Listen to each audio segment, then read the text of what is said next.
चलो भाई question number 15।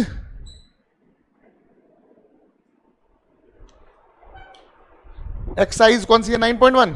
9.1 question 15 क्या बोल रहे हैं, सुन लो। A straight highway leads to the foot of the tower. एक हाईवे लीड्स का मतलब क्या है? जा रही है, आपको लेके जा रही है। वो हाईवे कहां तक लेके जा रही है?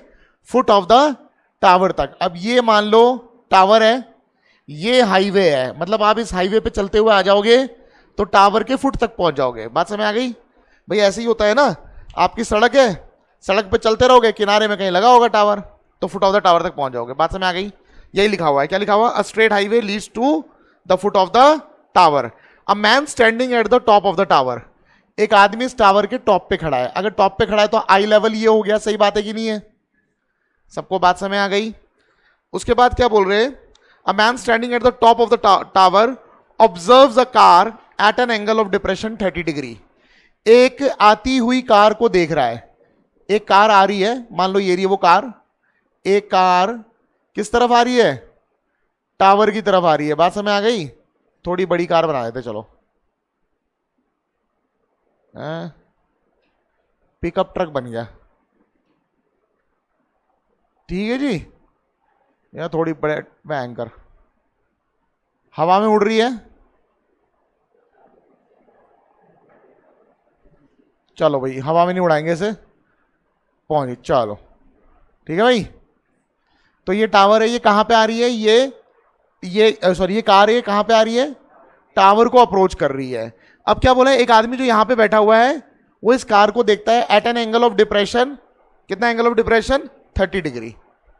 30 डिग्री एंगल ऑफ डिप्रेशन का मतलब क्या है? आई लेवल से, आई लेवल ये रहा, इससे नीचे की तरफ बनाएगा। तो ये जो एंगल ऑफ डिप्रेशन है ये कितना है? 30 डिग्री। अगर ये 30 है तो ये भी कितना हुआ? 30। बात समझ आ गई? अब ये धीरे धीरे कार जो है टावर की तरफ बढ़ रही है। बढ़ते बढ़ते 6 सेकंड बाद यहां कहीं पहुंच गई। 6 सेकंड बाद यहां कहीं पहुंच गई। बात समझ में आ गई मैं क्या बोल रहा हूं? ठीक है, 6 सेकंड बाद ऐसे कहीं पहुंच गई है यहां पे। क्लियर हो गई बात? तो अब जो एंगल ऑफ डिप्रेशन बन रहा है वो कितना बन रहा है? कितना बन रहा है एंगल ऑफ डिप्रेशन? 60 डिग्री। ठीक है, तो आई लेवल के साथ जो एंगल ऑफ डिप्रेशन बन रहा है वो कितना बन रहा है? 60 डिग्री बन रहा है। आई लेवल के साथ ही बनता है, ऑब्वियस सी बात है। तो ये पूरा जो बड़ा एंगल है ये 60 डिग्री है। ये मत बना देना, कई लोग उल्टा उल्टा बनाते रहते, मैंने देखा है। समझ में आ गई बात? तो आई लेवल के साथ बन रहा है 60 डिग्री, मतलब ये हो गया 60 डिग्री। बताओ बात समझ में आ गई? ये मान लेते हैं ए बी, ये हो गया सी और ये हो गया डी। डी से सी तक पहुंचने के लिए जो समय लगाया है, जो टाइम लगाया है वो है 6 सेकेंड्स। टाइम है वो डिस्टेंस नहीं है। क्या है वो? टाइम। अब वो बोल रहे हैं इस कार को यहां से लेकर टावर के फुट तक पहुंचने में कितना समय लगेगा? पढ़ो। 6 seconds later the angle of depression of the car is found to be 60 degree. Find the time taken by the car to reach the foot of the tower from this point. इस point से लेके foot of the tower तक पहुंचने में इसको कितना समय लगेगा? कार जो है वो यूनिफॉर्म स्पीड से ट्रेवल कर रही है। यूनिफॉर्म स्पीड से मतलब है कि इस पॉइंट से लेके इस पॉइंट तक पहुंचने में जितनी स्पीड उसने यूज की है उसी स्पीड में वो आगे भी चले जा रही है। कोई ब्रेक नहीं लगा रही, कोई कुछ नहीं, मतलब हम मान के चल रहे यूनिफॉर्म स्पीड है। बात समझ आ गई? ठीक है ना? अब देखो सबसे पहले तो let A B the tower of height. मैंने इसकी जो हाइट है, हाइट h मीटर्स, इसकी जो हाइट मान ली वो कितनी मान ली? h metres. बताओ बात समझ आ गई? Let db is equal to x meters. यहां से लेकर पूरा यहां तक मैंने क्या मान लिया? x meters. बताओ बात समझ आ गई? इसके अलावा cb is equal to y metres.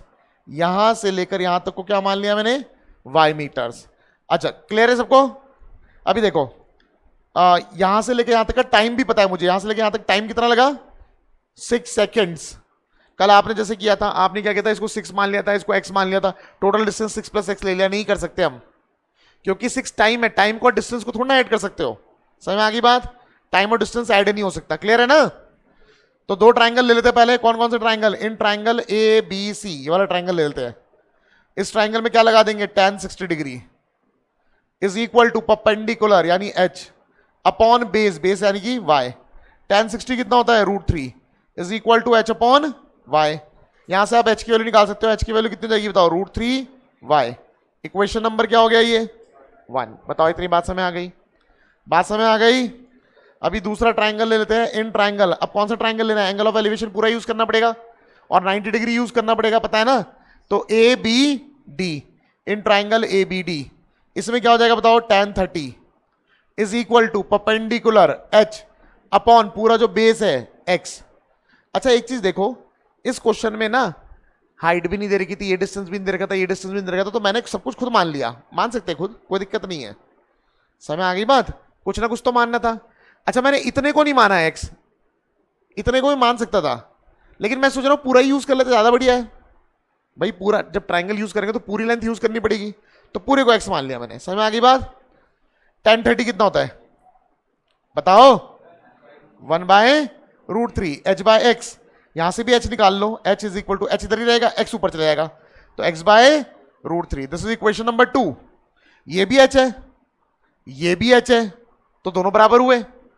So equating 1 and 2, दोनों को बराबर रख दो, तो √3y is equal to x/√3। √3 इधर आ जाएगा, तो 3y इज इक्वल टू आ गया x। x की वैल्यू कितनी आ गई, इसका मतलब ये जो टोटल डिस्टेंस है ना, ये इसका 3 टाइम्स है। जितना भी डिस्टेंस ये है, ये उसका 3 टाइम्स है। समझ में आ गई बात, इतनी बात समझ में आ गई, ठीक है। अब हम देख लेते हैं, नाउ मुझे बताओ टाइम पता है मुझे, टाइम कहां से कहां तक का, डी से लेके सी तक का टाइम पता है ना। टाइम कितना था 6 सेकेंड, हाँ है ना। अच्छा मुझे डीसी भी पता है, मैं डीसी निकाल सकता हूं, कैसे, डीबी और माइनस क्या करूंगा, डीबी से क्या माइनस करूंगा, सीबी। डीबी कितना था, डीबी कितना था, अरे डीबी कितना है भाई, तो बोल क्यों नहीं रहे, एक्स माइनस सीबी कितना है वाई। हमें वैल्यू किसकी पता है, एक्स की वैल्यू पता है कितनी है, तो 3y माइनस वाई, यानी ये डिस्टेंस कितना आ गया, यहां से लेके यहां तक डिस्टेंस कितना आ गया 2y। अब मुझे एक चीज बताओ, मैं स्पीड निकाल सकता हूं, स्पीड इज इक्वल टू क्या होता है, डिस्टेंस अपॉन टाइम, है ना। डिस्टेंस पता है 2y, टाइम पता है 6 सेकंड, तो y/3 ये मेरी स्पीड आ गई। इसी स्पीड को तो आगे लेके जाएंगे, हाँ या ना। अब मुझे एक चीज बताओ, यहां से लेके यहां तक का डिस्टेंस पता है आपको, यहां से स्पीड भी पता है, स्पीड तो वही आए, तो मैं बोलूंगा फॉर BC स्पीड तो मुझे पता ही है, स्पीड है y/3, डिस्टेंस भी मुझे पता है जो कि है y, ठीक है। स्पीड का फॉर्मूला क्या होता है, डिस्टेंस अपॉन टाइम, टाइम का फॉर्मूला क्या हो जाएगा, डिस्टेंस डिवाइड बाय स्पीड, है ना। डिस्टेंस कितना है y डिवाइड बाय स्पीड कितना है y/3, तो y मल्टीप्लाई बाय 3/y, ये इससे कट गया, आंसर कितना आ गया 3 सेकंड। मतलब यहां से लेके यहां तक कितना समय लगा 3 सेकंड। समझ आ गई बात, सबको बात समझ आ गई। तो यहां आपका क्वेश्चन खत्म हुआ। मैंने आपको एक शीट दे रखी है, इसका एक क्वेश्चन डिस्कस करना है, उस क्वेश्चन पे आ जाओ फटाफट से। क्वेश्चन नंबर है वो जो मैंने कराना है, इस शीट से मैं क्वेश्चन कराना चाह रहा था, वो क्वेश्चन है क्वेश्चन नंबर 26, क्वेश्चन नंबर 26 ये मैं कराना चाह रहा था, ये देख लेते हैं, बढ़िया क्वेश्चन है ये। Question number 26, the angle of elevation of a cloud, angle of elevation किसका, क्लाउड का। भैया इससे ये जो पन्ना दिया है मैंने, इसका क्वेश्चन नंबर 26, ठीक है। Question number 26, the angle of elevation of a cloud. बेटा देखो, angle of elevation of a cloud कहां से है, angle of elevation from a point 60 meter above a lake. Angle of elevation बन तो रहा है, कहां से बन रहा है, ये 26 जो मैंने शीट प्रोवाइड की उसका 26 है। ये मान लेते हैं लेक है, क्या है ये लेक है, ठीक है बेटा। यहां से हम 60 मीटर की ऊंचाई पे खड़े हैं। अब कैसे खड़े हैं वो टेंशन लेने की जरूरत नहीं है, वो कोई प्लेटफॉर्म लगा होगा, कुछ भी लगा होगा, बात समझ आ गई। हम 60 मीटर की ऊंचाई पे खड़े हैं और यहां से एंगल ऑफ एलिवेशन, भाई जब मैं यहां खड़ा हूं 60 मीटर की ऊंचाई पे, आई लेवल ये हो गया, सही बात है कि नहीं है। यहां पे कहीं क्लाउड है, तो ये आई लेवल से क्लाउड का जो एंगल ऑफ एलिवेशन बन रहा है, वो एंगल ऑफ एलिवेशन कितना बन रहा है 30 डिग्री। बताओ इतनी बात समझ आ गई। इतनी बात सबको समझ आ गई। उसके बाद क्या बोलते हैं, and the angle of depression of the reflection of the cloud. सुन लो भाई, रिफ्लेक्शन ऑफ द क्लाउड, भैया ये मिरर की तरह एक्ट करेगा, तो आपको पता है जितना ये ऊपर है उतना ही नीचे होगा, सही बात है कि नहीं है? तो रिफ्लेक्शन यहां पे कहीं पड़ेगी। बात समझ में आ गई? बात समझ में आ गई? कईयों के मन में ऐसा तो नहीं आ रहा यार, लेक तो दरी खत्म हो गया, रिफ्लेक्शन आगे तक चली गई, ऐसा आ रहा मन में? मिरर भी खत्म हो जाता है, पता है ना? मिरर भी खत्म हो जाता है ना। मिरर तो इतना पतला सा होता है, पर आपकी रिफ्लेक्शन दूर दूर दिखती रहती है, ठीक है? तो रिफ्लेक्शन दिख सकती है दूर, कोई दिक्कत नहीं है। समझ आई बात? ये जो रिफ्लेक्शन है क्लाउड का, इसका जो एंगल ऑफ डिप्रेशन बन रहा है, एंगल ऑफ डिप्रेशन किसके साथ बनेगा? आई लेवल के साथ ही बनेगा। ये कितना बन रहा है? 60 डिग्री। इतनी बात समझ आ गई सबको? सवाल बताइए क्या है? सवाल है find the height of the cloud. आपको क्या निकालनी है? Height of the cloud. Height of the cloud obviously बात है कहां से निकलेगी? 60 से ऊपर नहीं निकलेगी, जमीन के लेवल से या फिर लेक के लेवल से बात होगी। समझ आ गई बात? तो इस पूरी हाइट को मुझे कैलकुलेट करना है। इस पूरी हाइट को मैंने मान लिया h। क्या मान लिया मैंने? इतने को h। पूरे को मैंने क्या मान लिया? h। अच्छा मुझे एक चीज बताओ, अगर ये 60 है तो ये भी कितना हो गया? 60। सही बात है कि नहीं है? सही बात है ना? अच्छा ये बताओ, ये पूरा h है, ठीक है ना? अगर ये पूरा h है, चलो पहले नाम रख देते हैं, A B C, इसको रख दिया D, इसको रख दिया E, इसको रख दिया F। मैं आप लोगों से पूछ रहा हूं CD की वैल्यू बताओ। CD H, बिल्कुल सही भैया। जितना ये दूर होगा क्लाउड, उतनी ही उसकी इमेज दूर होगी। प्लेन मिरर का लॉ है, पता है ना? तो अभी प्लेन मिरर मान के ही चलते हैं हम लोग ज्यादातर, ठीक है ना? तो अगर ये पूरा h है तो ये भी क्या हो जाएगा? h। क्लियर हो गई बात सबको? सबको क्लियर है? अब मैं यहां पे अपने अजम्पशन लिखता हूं। पहली बात तो let A B is equal to 60 meter, ये तो मुझे पता ही है, चलो ये रहने दो, ठीक है? क्या अजम्पशन कर रहे हैं हम लोग? Let height of the cloud, height of the cloud be h meters. समझ आ गई बात? Therefore DC is equal to h meter. DC भी क्या हो जाएगा? h मीटर हो जाएगा, सही है ना? अच्छा ये बताओ, therefore and AE sorry FE कितना होगा बताओ भैया? आपको पता है एक तो ये वाला ट्राइंगल यूज होगा, सही बात है कि नहीं है? ये वाला ट्राइंगल यूज होता है। FE बताओ कितना है? h माइनस 60, बिल्कुल सही।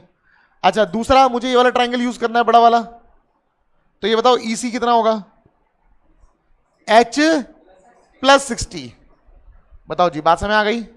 अब हम पहला ट्राइंगल ले लेते हैं। इन ट्राइंगल, कौन सा ट्राइंगल? FAE।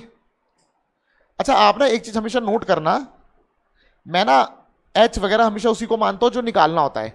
उन्होंने बोलता हाइट ऑफ क्लाउड निकालो, मैंने पूरे को h मान लिया। मैं ऐसा नहीं करता, इतने को h माना, इतने को 60, h प्लस 60, फिर बाद में अलग से ध्यान रखना पड़ता है कि यार मुझे ना 60 ऐड करना पड़ेगा, लास्ट में 60 ऐड करना पड़ेगा अलग से। तो मेरे से वो याद रखने का काम नहीं होता, और ज्यादातर बच्चे भी गलत कर देते हैं, ठीक है ना? करने में कर सकते थे, इतने को h मान लेते, ये 60 होता, टोटल हाइट क्लाउड की कितनी हो जाती? h plus 60। लेकिन मैं ऐसे नहीं करता, मुझे हाइट ऑफ क्लाउड निकालनी है, सीधा पूरे को क्या मान लिया? h, उसके अकॉर्डिंग माइनस प्लस करता रहूंगा मैं। समझ आ गई बात? फाइनली जब h आएगा तो पूरी हाइट आ जाएगी अपने आप ही। क्लियर है? तो मैं ले रहा हूं इन ट्राइंगल FAE, ये वाला ट्राइंगल ले रहा हूं।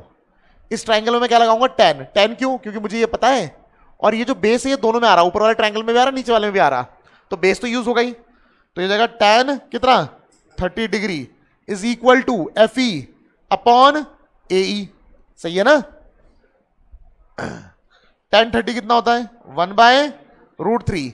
FE पता है मुझे, FE ये रहा h माइनस 60 अपॉन AE को ऐसा करते हैं, AE को मैं x मान लेता हूं, इसको क्या मान लिया मैंने? x। बताओ बात समझ आ गई? तो ये जाएगा x। क्लियर है? यहां से ऐसा करूंगा, x की वैल्यू निकालूंगा। मैं h की वैल्यू क्यों नहीं निकाल रहा? जिसकी वैल्यू निकालते हैं वो गायब हो जाता है, एलिमिनेट हो जाता है। समझ में आ गई बात? जिसकी वैल्यू निकालते हैं वो गायब हो जाता है ना? मतलब मैं यहां से x की वैल्यू निकालूंगा, तो क्या हो जाएगा? x is equal to, x यहां जाएगा, √3 यहां जाएगा, तो h minus 60 into √3, equation number 1। अब दूसरा ट्राइंगल ले लेते हैं। इन ट्राइंगल, और कौन सा ट्राइंगल ले सकते हैं? AEC इसमें हो जाएगा tan 60 डिग्री, tan 60 डिग्री। इसके लिए परपेंडिकुलर क्या है बताओ, ये पूरा है ना, हाँ है ना, और ये मैंने ऑलरेडी निकाल रखा है h प्लस 60 अपॉन ये कितना है x। समझ आगे बात, tan 60 कितना होता है √3 is equal to h plus 60 upon x, x ऊपर जाएगा तो x इज इक्वल टू कितना हो जाएगा h प्लस 60 अपॉन √3। अच्छा अब देखो मैंने ऊपर से भी x निकाल लिया, नीचे से भी x निकाल लिया, अब मैं दोनों को बराबर रख सकता हूं। जब मैं दोनों को बराबर रखूंगा तो क्या गायब हो जाएगा, x गायब हो जाएगा ना, गायब हो जाएगा क्योंकि उसकी वैल्यू तो बराबर रख रहा हूं मैं। तो इसलिए मैं पहले क्या कह रहा था, यहां से x की वैल्यू निकालो, यहां से भी x की वैल्यू निकालो, क्योंकि x तो मुझे चाहिए भी नहीं, मुझे तो हाइट चाहिए, तो मैं इसको गायब कर सकता हूं। तो इक्वेटिंग 1 एंड 2 जब मैं निकाल दूंगा तो आएगा h minus 60 √3 is equal to h plus 60 by √3। √3 इधर मल्टीप्लाई होगा 3 आ जाएगा, 3 को अंदर भेजेंगे 3h माइनस 180 और h प्लस 60, ये h यहां जाएगा तो आएगा 2h है ना, और ये इधर जाएगा तो 240 और यहां से h की वैल्यू कितनी आ गई 120 मीटर, यानी क्लाउड की हाइट कितनी है 120 मीटर। समझ में आ गई बात, सबको बात समझ आ गई। मैंने आपको एनसीईआरटी के सारे क्वेश्चन करा दिए हैं, मैंने एक एक्स्ट्रा क्वेश्चन भी करा दिया है। अब ये पेपर आप खुद से दिमाग लगाओ, ठीक है, ऐसा नहीं है कि एक क्वेश्चन में अटक गए तो पागल हो गए कि सर हो ही नहीं रहा है, हो ही नहीं रहा है, ऐसा नहीं है। आप सारे क्वेश्चन अटेम्प्ट करो, दिमाग लगाओ, मेहनत करो, तभी होंगे। अगर यहां खुद से नहीं कर पाओगे, एग्जाम में कुछ नया आ गया तो कैसे करोगे। इसलिए अपने दिमाग में थोड़ा प्रेशर लगाओ, अपने दिमाग में करने की कोशिश करो। समझ आ गई बात, एक बार नहीं होता है, अलग तरीके से फिर बना के देखो क्या गलती हुई है, क्या पता कभी कैलकुलेशन में गलती हो गई हो, तो कर करके देखना पड़ेगा और इसे करो ढंग से। ये पेपर आपने कल तक खत्म करना है। समझ में आ गई बात, आज घर में लगो, हो जाएगा खत्म, ज़्यादा टाइम नहीं लगता, ठीक है। तुम पता नहीं क्यों लगाते हो इतना टाइम, जल्दी करो, चलो शाबाश।